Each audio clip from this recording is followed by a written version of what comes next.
பிரச்சாரங்களின் போது கச்சத்தீவை பற்றி அவர் சில இடங்களில் குறிப்பிட்டார். ஒரு முறை அறிக்கை வந்தது, இன்னொரு தடவை ஒரு கூட்டத்திலேயே பற்றி பேசினார். கச்சத்தீவை மீட்போம். இங்கே இவர்களுடைய கோஷத்தை தவிர இங்கே நீங்கள் கோஷம் எழுப்பலாமே தவிர மற்றபடி அதுக்கு ஒரு மிகப்பெரிய தாக்கம் இல்லை. முள்ளிவாய்க்கால் நினைவு தினம் தமிழகத்தில் பலரும் அனுசரிக்கிறார்கள். அந்த தினத்தை முன்வைத்து ஒரு செய்தியை விஜய் வெளியிட்டார். முரண்பாடுகள் தெரிகின்றன. ஓகே, நான் நீங்கள் சொல்ல வரதில் அந்த முரண்பாடுகள் இருக்கிறதான்னா இருக்கிறது. இரு நாட்டுகளுக்கும் இடையில ஏதாவது ஒரு வகையில் ஒரு தொடர்போ அல்லது கலாச்சார தலையீடுகளோ தொடர்ந்து இருந்துகிட்டு இருக்கு. அம்மாதிரி சூழ்நிலையில் தமிழக முதலமைச்சர் ஒருத்தரோட கருத்து அப்படிங்கிறது எவ்வளவு முக்கியமானது? இவர் கூறுகின்ற கருத்துக்கள் எல்லாமே கவனமாக பார்க்கப்படும். அதனால் அவரும் விஜய் அவர்களும் அதை பற்றி இனிமேல் முதலமைச்சரான பிறகு கருத்துக்களை ஒரு நிதானமாக தெரிவிக்க வேண்டும். தி ஹிந்துவின் நேயர்களுக்கு வணக்கம். நாம் தொடர்ந்து தி ஹிந்துவின் மூத்த பத்திரிகையாளர்களுடன் அரசியல் தொடர்பான விவாதங்களை நடத்தி வருகிறோம். இப்போது நம்மோடு தி ஹிந்துவின் மூத்த அசோசியேட் எடிட்டர் திரு ராமகிருஷ்ணன் அவர்கள் இருக்கிறார். அவரோடு இன்று ஒரு முக்கியமான விஷயத்தை பற்றி பேசப் போகிறோம். அதாவது, புதிதாக தமிழகத்தின் முதலமைச்சராக பதவியேற்றிருக்கும் ஜோசப் விஜய் இலங்கை தொடர்பான என்ன நிலைப்பாடுகளை எடுக்கிறார் என்பதுதான் இந்த விவாதத்தின் மையப்பகுதி. அவர் தொடர்ந்து இலங்கை விவகாரம் தொடர்பாக பல தருணங்களில் கருத்துக்களை தெரிவித்து வந்திருக்கிறார். அதன் அடிப்படையில் நாம் தொடர்ந்து இப்போது உரையாடுவோம். சார் வணக்கம். வணக்கம். புதிதாக பதவியேற்றிருக்கும் முதலமைச்சர் விஜயை பொறுத்த வரைக்கும் தன்னுடைய பிரச்சார காலகட்டத்திலேயே இலங்கை விவகாரத்தை சற்று தொட ஆரம்பித்து விட்டார். குறிப்பாக பிரச்சாரங்களின் போது கச்சத்தீவை பற்றி அவர் சில இடங்களில் குறிப்பிட்டார். ஒரு முறை அறிக்கை வந்தது, இன்னொரு தடவை ஒரு கூட்டத்திலேயே பற்றி பேசினார். கச்சத்தீவை மீட்போம், அதுதான் மீனவ பிரச்சனைக்கு ஒரே தீர்வு அப்படிங்கிற மாதிரி. இது போன்ற அணுகுமுறை ஒரு மாநில முதல்வருக்கு இருப்பது அப்படிங்கிறது அந்த நாட்டில் எப்படி பார்ப்பாங்க? திரு விஜய் அவர்களை பொறுத்தவரையில் பார்த்தீங்கன்னா, இலங்கையில் அவருக்கு ஏதோ ஒரு விதமான அவர் மீது ஒரு நல்ல அபிப்பிராயம் இருந்து கொண்டு வருகிறது என்றே நினைக்கின்றேன். ஏனென்றால் அவர் கச்சத்தீவை பற்றி கிட்டத்தட்ட ஒரு 10 மாதங்களுக்கு முன்பு பேசினார் நினைக்கிறேன். அப்பொழுது அந்த நாட்டினுடைய அதிபரே அந்த பக்கம் இதுக்கு போயிட்டு அங்கே வடமாகாணம் போனவர், அதுக்கும் போய் நம்ம கச்சத்தீவு இது எங்களுது தான் அப்படின்ற மாதிரி, அதாவது இந்த அறிக்கை வந்த ஒரு 2-3 நாட்களுக்குள்ளாகவே அந்த ஒரு சின்ன வீக் ஆர் ஸோ அதுக்குள்ளே நடந்தது. அதாவது எதுக்கு சொல்ல வரேன்னா, அவருடைய அறிக்கைகள் அவருடைய இதுக்கு ஏதோ அவங்களும் அதுக்கு அங்கே ஒரு தாக்கம் இருக்கிறது என்பதை நம்ம பார்க்க முடிகிறது. அதுக்கு பிறகு அவர் வெற்றி பெற்ற பொழுது அவர் அனுர்குமார் திசாநாயக் அவர்கள் அவரை வாழ்த்தினார். அதற்கு இவர் திருப்பி நன்றி சொன்னார். ஐ ஃபீல் ஹானர்டுங்கிற வார்த்தையெல்லாம் சொல்லியிருந்தார். கரெக்டாக தான் அந்த இதெல்லாம் அவருடைய பதிலெலாம், விஜயுடைய பதிலெலாம் கரெக்டாக தான் இருந்தது. அது எனக்கு அதில் இது இல்லை, பிரச்சனை இல்லை.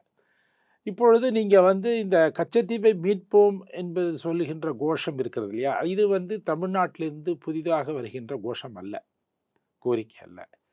இது கிட்டத்தட்ட ஒரு 40 ஆண்டுகளாகவே கூறி வருகிறது தான்.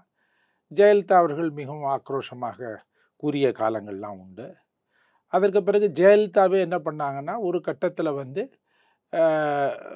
நிரந்தரமான வகையில் ஒரு லீஸ் இன் பர்பெச்சுவிட்டி என்று ஒரு வார்த்தையை பயன்படுத்த ஆரம்பித்தாங்க. இப்பொழுது அது லீஸ் இன் பர்பெச்சுவிட்டிங்கிற வார்த்தையை பயன்படுத்துவதில்லை. ஸோ அதனால் இது நீங்கள் இந்திய மத்திய அரசாங்கம் இந்த விஷயத்தில் அவங்க ஒரு மௌனம்தான் காத்து வருகிறார்கள். பொதுவாக அதாவது இந்த மாதிரி அறிக்கைகள் வரும்பொழுதெல்லாம் அவங்க ஒன்றும் பெருசாக அலட்டிக்கிறது இல்லை. ஆனால் இப்போ 2024 தேர்தல் பொழுது, மக்களவை தேர்தல் பொழுது, அப்போது அவர் அண்ணாமலை அவர்கள் ஆர்டிஐயில் போட்டு வாங்கின ஒரு ரிப்ளையை அந்த கச்சத்தீவு பற்றியானதை அவர் பேசி அது ஒரு பெரிய பேசு பொருளாக மாறியது. தென் ஆனால் அவங்கள பொறுத்தவரையில் என்னென்னா, மத்திய அரசாங்கத்தை பொறுத்தவரையில் காலங்காலமாக இருந்து வருகிற நிலைப்பாடு என்னவென்றால், இது பேசி தீர்க்கப்பட்ட பிரச்சனை.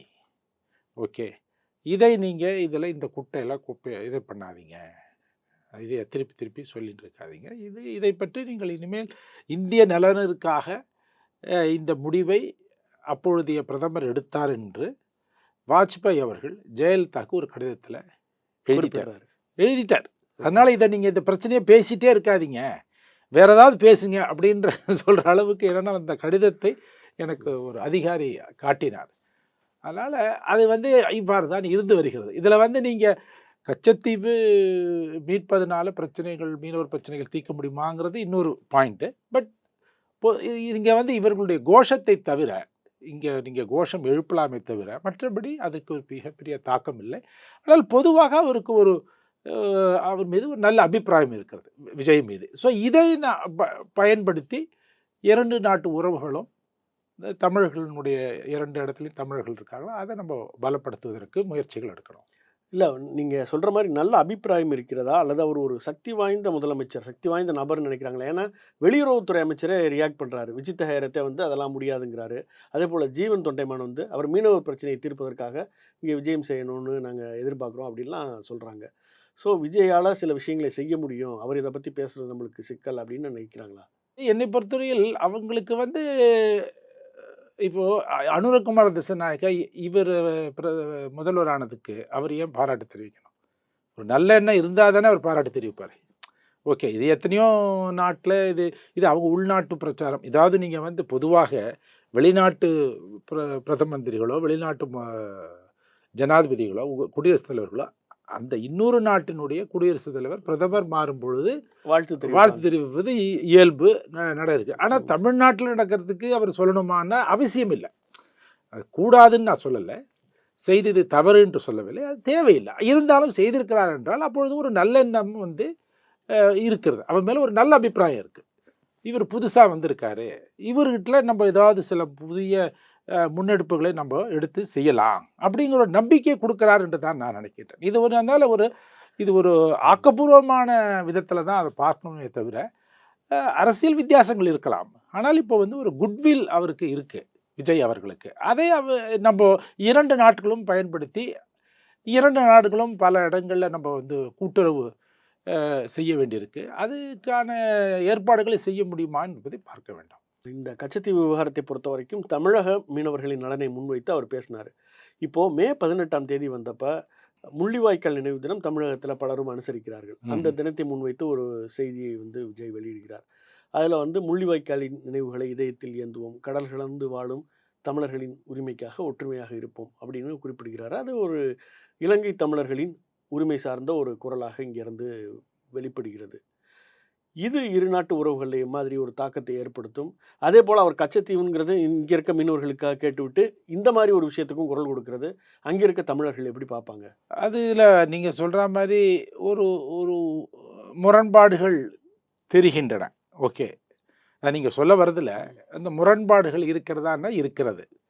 ஆனால் இப்போ வந்து கச்சத்தீவை பொறுத்தவரையில் உங்களுக்கு வந்து தமிழ்நாட்டு மீனவர்களுடைய நலன்களை கருதி தான் செய்கிறாங்க, அதாவது அப்படிங்கிறது ஒரு பொதுவான ஒரு புரிதலில் இருக்கின்ற ஒரு இது கருத்து. ஆனால் அந்த கச்சத்தீவை மீட்பதனாலேயே மீனவர்களுடைய நலன்கள் பாதுகாக்கப்படும், பேணி செய்யப்படும் அப்படின்னு நம்ம கருத முடியுமானா எனக்கு தெரிந்தவரையில் முடியாது. ஏனென்றால் அது இவர்கள் வந்து மீனவர்கள் வந்து அதையும் தாண்டி தான் செல்கின்றார்கள். ஸோ அதனால் அது வந்து அது பிரச்சனை, அது பெரிய அந்த கச்சத்தீவை மீட்பது என்பது, அதாவது அது எடுத்துக்கொள்வதோ மீட்பதோ என்பது அது ஐ திங்க் அது என்னை பொறுத்தவரையில் அதனால் தீர்வு காண முடியாது. அதுக்கு பல மற்ற தீர்வுகள் இருக்கின்றன. அது ஒரு பெரிய சப்ஜெக்டு. ஓகே, ஆனால் அதில் ஒரே ஒரு விஷயம் என்னென்னா, இந்த ஆழ்கடல் மீன்பிடித்தல் வந்து தான் ஒரு மாற்று வழியாக சொல்லி வருகிறார்கள். அதற்கான திட்டங்கள் வந்து ஒரு 2017 செய்யப்பட்டது. அது மிகப்பெரிய ஒரு வரவேற்பை பெறவில்லை. அதற்கு விஜய் அவர்கள் முயற்சி செய்து அந்த திட்டத்திற்கு நீங்கள் வந்து அதிகமான ஒரு நிதியை கூட ஒதுக்கி அது பண்ணலாம். இது ஒன்று. ஓகே, நம்ம அந்த சப்ஜெக்ட் அப்புறம் வருவோம். அதாவது எப்பொழுதெல்லாம் நம்ம அதை பற்றி பேச முடியுமோ அப்போ பேசிக்கலாம். இப்போ நீங்கள் இது 2வது கேட்டீங்க, முள்ளிவாய்க்கால். இது வந்து அவர் என்ன நினைக்கிறாருன்னா, அந்த இலங்கை தமிழர்களுக்கு ஒரு ஆறுதலாக நாம் ஒரு கருத்தை சொல்லணும், ஓகே அப்படின்ற எண்ணத்தில் அது அவர் சொல்லியிருக்காரு. அதனால் அதில் வந்து அந்த சமயத்தில் உள்நாட்டு போரில், அதாவது அது உள்நாட்டு போரில் இறந்த அனைத்து அப்பாவி உயிர்களுக்காகவும் நாம் வந்து நினைவு கூறுவோம் என்று கூறியிருந்தால் இன்னும் சிறப்பாக கூட இருக்கும் என்னை பொறுத்தவரை. எந்த உயிராக இருந்தாலும் சரி, அது வந்து எக்ஸு ஒய் இசட்னு இல்லை, இறந்தவங்க தான், மனிதர்கள் தான். ஓகே, அது அப்பாவிகள் அந்த 30 ஆண்டு இதில் பல பேர் ஆயிரக்கணக்கில் இறந்து போயிருக்காங்க. அதுக்கு நம்ம இது கண்டுறோம் அப்படி சொல்லியிருந்தாங்கன்னா உசிதமாக இருந்திருக்கும்னு நினைக்கின்றேன். ஆனால் அதே சமயத்தில் அவர் வந்து ராஜீவ் இறந்த தினம் ஆன்டி டெரரிசம் டே என்றுலாம் தீவிரவாத இதுக்கு எதிர்ப்பு நாள் அப்படி என்று சொல்லப்படுகின்ற நாள். அதுக்கு ஒரு ஒரு உறுதிமொழி எடுக்கணும். அன்றைக்கி அவர் காங்கிரஸை அவருடைய மந்திரி சபைக்குள்ளே எடுத்துக்கொண்டார். அது ஒரு சரித்திர முக்கியத்துவம் மிக்க ஒரு நிகழ்வு. ஆனால் இது நடந்ததா அப்படின்னா அது பற்றியான எந்த செய்தியும் வரவில்லை. ஓகே, இந்த உறுதிமொழி பொதுவாக வெளிப்படையாக ஒரு மைதானத்தில் வைத்து கொண்டு சொல்வார்கள். அந்த மாதிரிலாம் நடந்ததாக தெரியல. யாராவது அவருக்கு சொன்னதாகவும் தெரியல. ஸோ அதையும் அவர் செய்திருந்தாருன்னா நீங்கள் வந்து ஏனென்றால் அது வந்து மத்திய அரசாங்கத்தினுடைய ஒரு சுற்றறிக்கை மூலமாக செய்யப்படுகின்ற ஒரு நிகழ்வு அது. ஓகே, ஸோ அது அவங்க 21 செய்யணும்னு இருக்காங்க. பட்டு செய்யலை. அதனால எனவே இந்த முறை அவருக்கு இப்போ வந்து ஒரு 10 நாள் தான் ஆறுது அப்படிங்கிற ஒரு அலவன்ஸ் கொடுத்தாலும் கூட நம்ம அதை கொடுத்துருவோம். அது ஒன்றும் இது கிடையாது. அவருக்கு அவகாசம் கொடுப்பதில் இது இல்லை. பட் அவர் இதை பற்றி இன்னும் இப்பொழுது ஒரு கருத்து வைத்திருப்பார் என்று நினைக்கின்றேன். அந்த கருத்தை தவிர மற்ற பல கருத்துக்களும் இந்த ஒரு துக்ககரமான இந்த ஒரு வரலாற்று இதில் ஒரு அத்தியாயத்தில் மற்ற பல கருத்துக்களும் இருக்கின்றன என்பதையும் அவர் உள்வாங்கிக் கொள்ள வேண்டும் என்பதுதான் என்னுடைய கருத்து. லேசா காங்கிரஸை பற்றி கோடி காட்டினீங்க. இப்போ முள்ளிவாய்க்கால் நினைவு தினத்தை நினைவு கூறுவதன் மூலமாக காங்கிரஸ் வந்து ஒரு எரிச்சல் படாதா? காங்கிரஸ் எரிச்சல் படாதான்னா அவங்க இது வரைக்கும் அதை வெளிக்காட்டிக்கல. ஏன்னா அன்றைக்கி அவங்கள உள்ளே எடுக்கிறதுனாலே என்னவோ அவங்களுக்கு இப்போ அதுதான் முக்கியம். எது முக்கியம்? அதிகாரத்தில் வருது, ஆட்சியில் வருகிறது என்பதுதான் முக்கியம் நினைத்து கொண்டு அந்த ஒரு ஆனந்தத்தில் அவங்க இந்த முள்ளிவாய்க்கால் இதை பற்றி கவலைப்படலையோன்னு தோணுது. பட் ஆனாலும் நான் என்ன சொல்ல வரேன்னா முள்ளிவாய்க்காலில் நிகழ்ந்தது வந்து நம்ம வந்து யாரும் அதை வந்து ஒரு துக்ககரமான ஒரு விஷயம். ஓகே, முள்ளிவாய்க்காலுக்கு நீங்களும் போயிருப்பீங்கன்னு நினைக்கிறேன். நானும் போயிருக்கேன். அங்கே இருக்கிற மக்களை பார்த்துருக்கேன். அதனால் அது வந்து அந்த நிகழ்வை பற்றி நம்ம வந்து ரொம்ப ஒரு ஒரு இதுதான் ரொம்ப ஒரு மனசுக்கு ரொம்ப கஷ்டப்படுத்துகிற ஒரு விஷயம். அது சாதாரண விஷயம் இல்லை. அதனால் அதில் அவங்களுக்கு ஒரு அதை நீங்கள் நினைவு கூறுவதனால அவங்களுக்கு மனசு கஷ்டமாக வருமா, அவங்களுக்கு நெருடலாக இருக்குமா என்ற அந்த மாதிரி நம்ம பார்க்க வேண்டாம் என்று நினைக்கின்றேன். ஓகே, நீங்கள் பிரபாகரனை துதிப்பாடுகிறீர்களா, அந்த மாதிரி எல்டிடியை வந்து நீங்கள் வழிபடுகிறீர்களா அப்படிங்கிற விஷயம் வரும்பொழுது நம்ம அது வேறு. ஆனால் அது வந்து இது முள்ளிவாய்க்கால் இறந்து போனவர்கள் மனிதர்கள். அதனால் வந்து அது வந்து ரொம்ப ஒரு அந்த ஒரு அதனால அது வந்து அவங்களுக்கு ஒரு நெருடலாக இருக்கும் காங்கிரஸ்காரர்களுக்கு என்று நான் நினைக்கவில்லை. இப்போது விஜய் வந்து புதிதாக பதவியேற்றிருக்கக்கூடிய ஒரு முதலமைச்சர், அவரிடமிருந்து இது போன்ற கருத்துக்கள் இலங்கை தொடர்பான வெளியுறவு தொடர்பான ஒரு கருத்துக்கள் வந்து தொடர்ந்து வருகிறது. அப்படிங்கிறது வந்து இரு நாட்டுகளுக்கும் இடையில் ஏதாவது ஒரு வகையில் வந்து ஒரு தொடர்போ அல்லது நம்ம கலாச்சார தலையீடுகளோ தொடர்ந்து இருந்துகிட்டு இருக்கு. அம்மாதிரி சூழ்நிலையில் தமிழக முதலமைச்சர் ஒருத்தரோட கருத்து அப்படிங்கிறது எவ்வளவு முக்கியமானது? இல்லை, தமிழ்நாட்டு ஏன்னா தமிழ்நாடு தான் இலங்கைக்கு அருகாமையில் இருக்கிறது ஒன்று. இரண்டாவது, அவர்களுக்கு தெரிகிறது பொருளாதார ரீதியில் தமிழ்நாடு பலம் பெற்று வருகிறது என்றும் அவர்களுக்கு தெரிகிறது. ஸோ அவங்களுக்குள்ளே என்ன ஒரு கருத்து இருக்குன்னா, நம்ம தமிழகத்தோடு பொருளாதார ரீதியில் உறவுகளை வைத்துக்கொள்ள வேண்டும். ஓகே, அப்படிங்கிற ஒரு எண்ணமும் வந்து கொண்டிருக்கிறதாகத்தான் நான் அறிகிறேன். அதனால் அது வர்றது நல்லது. ஓகே, அதாவது அவர்களுக்கு வந்து இப்போது சவுத் இந்தியா முழுமையாக இருக்கிறது. ஹைதராபாத் இருக்குது, அதர் தெலுங்கானா, ஆந்திர பிரதேஷ், கர்நாடகா எல்லாம் இருந்தாலும் கூட மொழி ரீதியில் வந்து இந்த 2 மாநிலங்களும் 2 பிரதேசங்கள் இரண்டும் வந்து இலங்கையும் சரி தமிழ் இதுவாக இருக்குது. ஒரு முறை ரணில் விக்ரமசிங்கே அமெரிக்காவில் MITயில் மேசச்சூசெட்ஸ் இன்ஸ்டியூட் ஆஃப் டெக்னாலஜியில் பேசும்போது என்ன சொன்னார்னா, அது யூடியூப்பில் கூட இருக்குது, நான் டெல்லியில் இருப்பதை விட சென்னையில் இருக்கும் பொழுது, அப்பொழுது அவர் ஆட்சியில் அதிகாரத்தில் இல்லை. ஓகே, சென்னையில் இருக்கும் பொழுது ஏதோ என்னுடைய இல்லத்தில் இருப்பது போல எனக்கு ஒரு இது வருகிறது. ஏனென்றால் எனக்கு என்னுடைய கலாச்சாரம் என்னுடைய சூழலுக்கு ஏற்ற மாதிரி பல விஷயங்கள் சென்னையில் இருக்கின்றன. 2014 அங்கே ஒன்றும் அந்த இதில் வந்து எல்லாரும் அமெரிக்கன் ஸ்டூடெண்ட்ஸ் இருந்தாங்க, ஒரு சில சிங்கள பசங்களும் இருந்திருப்பாங்கன்னு நினைக்கிறேன். மற்றபடி பார்த்தீங்கன்னா அது வந்து அவர் சொல்ல வேண்டிய ஒரு யாருக்கோ வந்து மகிழ்விப்பதற்காக அவர் சொல்லலை. பட் அவருக்கு உள்ளுக்குள்ளே இருந்திருக்கு, அவர் ஃபீல் பண்ணி அவர் சொல்கிறார். ஸோ அதனால் ஐ திங்க் இவர் கூறுகின்ற கருத்துக்கள் எல்லாமே கவனமாக பார்க்கப்படும். அதனால் அவரும் வந்து விஜய் அவர்களும் வந்து அதை பற்றி இனிமேல் முதலமைச்சரான பிறகு கருத்துக்களை வந்து ஒரு நிதானமாக தெரிவிக்க வேண்டும். இரு நாட்டுகளுக்கும் இருக்கிற உறவுகள் ரொம்ப ஆழமான உறவுகள், அதை ஒரு பலப்படுத்துகிற வகையில் பேசணும். இன்னும் சொல்ல போனான்னா இந்த இலங்கையும் தமிழ்நாடும் எந்த அளவிற்கு ஒருங்கிணைந்து செயல்பட முடியும் அப்படிங்கிற விதத்தில் அவர் பேசினார்னா, ஏன்னா அவங்களும் அது மாதிரி எதிர்பார்க்கிறாங்க என்று நினைக்கின்றேன். என்றால் இப்பொழுது அந்த வாழ்த்து தெரிவித்ததோ இல்லாட்ட விஜய் தகரத்தை அதுக்கு பதில் சொன்னதோ எல்லாம் பார்க்கும் பொழுது அவங்களுக்கு அவர் முக்கியத்துவம் கொடுக்குறாங்க. இப்போ இதில் இன்னொரு விஷயத்த கேட்கணும்னு நினைக்கிறேன். அதாவது விஜய் பதவியேற்றதுலேருந்து நிறைய அரசியல்வாதிகள், இலங்கையைச் சேர்ந்த அரசியல்வாதிகள், தமிழ் அரசியல்வாதிகளை மட்டும் சொல்லலை, சிங்கள தரப்பைச் சேர்ந்த அரசியல்வாதிகள் கூட வந்து அவருக்கு தொடர்பாக கருத்துக்களை தெரிவிக்கிறார்கள், வாழ்த்துக்களை தெரிவிக்கிறார்கள், அவர் சொல்லக்கூடிய கருத்துக்களுக்கு எதிர்வினை ஆற்றுகிறார்கள். ஆகவே இலங்கையை பொறுத்த வரைக்கும் இவரால் ஏதாவது நடக்கும் அப்படின்னு நம்புகிறாங்களா? இவரால் ஒரு செல்வாக்கு செலுத்த முடியும் இந்தியாவோட வெளியுறவு கொள்கையில் அப்படிலாம் நினைக்கிறாங்களா? வெளியுறவு கொள்கையில் செல்வாக்கு செலுத்த முடியும்னு நினைக்கிறாங்களான்னா எனக்கு அதுக்கு அது இல்லைன்னு நினைக்கின்றேன். ஏனென்றால் இவருக்கும் பாஜகவுக்கும் உறவு வந்து இதுவரையும் நம்மளுக்கு வெளிப்படையாக வந்து அவங்க நெருக்கமானவர்கள் அல்ல. ஓகே, எதிர் அணியில் இருக்கிறவர்கள். ஆனால் அவருக்கு வந்து ஒரு செல்வாக்கு இருக்குது. எங்கே அந்த சிங்களவர்கள் மத்தியிலையும் இருக்கட்டும் இல்லாட்ட தமிழர்கள் மத்தியிலையும் இருக்கட்டும், அந்த செல்வாக்கு தங்களுக்கு உள்நாட்டு அரசியலில் பலன் தரும் என்று அவர்கள் நினைக்கிறார்களோங்கிற ஒரு இது இருக்குது. அவங்க யாரும் வெளிப்படையாக அந்த மாதிரி சொல்லலை. பட் அவங்க இதுவரையில் அவர் ஒரு ஆரோக்கியமான ரீதியில் அவங்க வந்து அதுக்கு அவர் பற்றியான கருத்துக்களை சொல்லி வருகிறார்கள். அது நல்லது. ஏனென்றால் அவங்க என்ன நினச்சிருக்கலாம், இப்போ முன்ன திமுகவோ அதிமுகலையோ அவங்க தலைவர்கள் ஏதாவது இந்த ஜெயலலிதா இறந்து போய் 10 வருஷம் கிட்டத்தட்ட ஆப்போகுது. ஒரு கருணாநிதி அவர்கள் ஒரு அது தீவிர அரசியல்லேருந்து ஒதுங்கியும் கிட்டத்தட்ட 10 வருஷம் ஆப்போகுது. ஸோ இவங்க 2 பேரும் என்ன கொள்கைகளை வைத்தார்களோ அந்த கொள்கைகளிலிருந்து அந்த கட்சிகளால் விலகி ஒன்றும் செய்ய முடியாதுங்கிறத அவங்களுக்கு தெரிஞ்சிருக்கும். ஓகே, அதுக்கு பிறகு வந்த தலைவர்களால் அவங்க வச்ச கொள்கையை தான் அப்படியே ஃபாலோ பண்ணிட்டு போயிருப்பாங்க.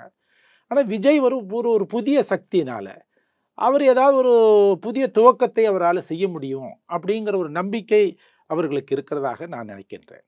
ஸோ இதெல்லாம் தான் ஒரு காரணமாக. அதில் என்னன்னா 2 பேருக்கும், சிங்கள தரப்புக்கும் சரி தமிழர் தரப்புக்கும் சரி, 2 பேரோட அபிலாஷைகளும் வேற வேற இல்லையா?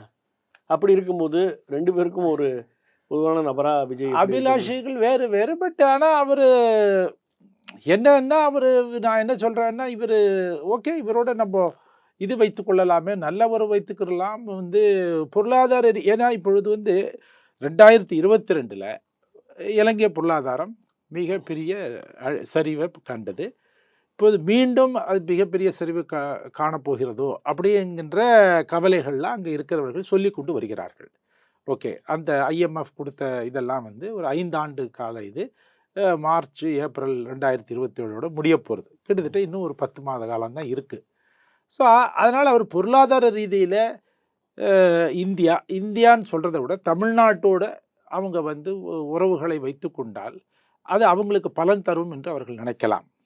ஸோ அதனால் உங்களுக்கு வந்து அது ஏதாவது செய்ய முடியுமா அப்படின்னு அவர் மூலமாக விஜய் வந்து ஏதாவது அது மாதிரி ஏதாவது செய்து கொடுத்தால் நன்றாக இருக்கும் அப்படி என்று அவர்கள் நினைக்கலாம். அதனால் அவங்க அது அரசியல் உள்நோக்கம் இருக்குமா என்றால் இருக்கலாம். ஏனென்றால் அது அவருக்கு இருக்கிற அந்த செல்வாக்கு, மக்கள் மத்தியில் இருக்கிற ஒரு நல்லெண்ணம், அதை நாம்ளும் பலன் பெற்று அது உள்நாட்டு அவங்களுடைய அரசியல் தேவைகளுக்கு ஒன்று இதுவாக இருக்கலாம். இரண்டாவது, அந்த நாட்டினுடைய பொருளாதார நிலைமை வந்து அவ்வளோ ஒன்றும் ரொம்ப பிரமாதமாக இருக்குன்னு சொல்ல முடியாது. ஓகே, இப்போ தமிழ்நாடு வந்து அதற்கு பல கஷ்டங்கள் இருந்தாலும் பொருளாதார ரீதியில் தமிழ்நாடு வந்து உயர்ந்து கொண்டு தான் வருகிறது. கடந்த 25-26 கூட அந்த டபுள் டிஜிட் குரோத்தை பொருளாதார வளர்ச்சியை கண்டிருக்கிறது. ஸோ அதெல்லாமும் அவர்களுக்கு தெரியும், இலங்கையில் இருக்கிறவங்களுக்கு தெரியும். அதனால் பக்கத்தில் ஒரு அருகாமையிலேயே ஒரு இது இருக்குது, பிரதேசம் இருக்குது, அது பொருளாதார ரீதியில் நல்லா பண்ணுது. நம்ம அதை பயன்படுத்திக்காமல் நம்ம பாட்டு டெல்லிக்கு போகிறோம், 2000 கிலோமீட்டர் தள்ளி இருக்கிற டெல்லியில் போய் அப்படின்னு மட்டும் நினைக்கலாமே. ப்ராக்டிக்கலாக அவங்க இருக்க பார்க்குறாங்க. அதில் ஒன்றும் தவறு இருப்பதாக தெரியல. பட் எனக்கு என்னமோ அதை தவிர தாண்டி வேற ஒண்ணும் அவங்களுக்கு ஒரு பெரிய திட்டம் இருப்பதாகவோ எனக்கு தெரியல. நன்றி திரு ராமகிருஷ்ணன். விஜய் முதலமைச்சராக பதவியேற்ற பிறகு அவருடைய இலங்கை குறித்த பார்வை, இலங்கையில் அவரை பற்றிய பார்வை, இந்த 2 விஷயங்கள பத்தியும் நம்முடைய நேயர்களுக்கு தெளிவாக எடுத்துரைத்தீர்கள். மிக்க நன்றி. நன்றி.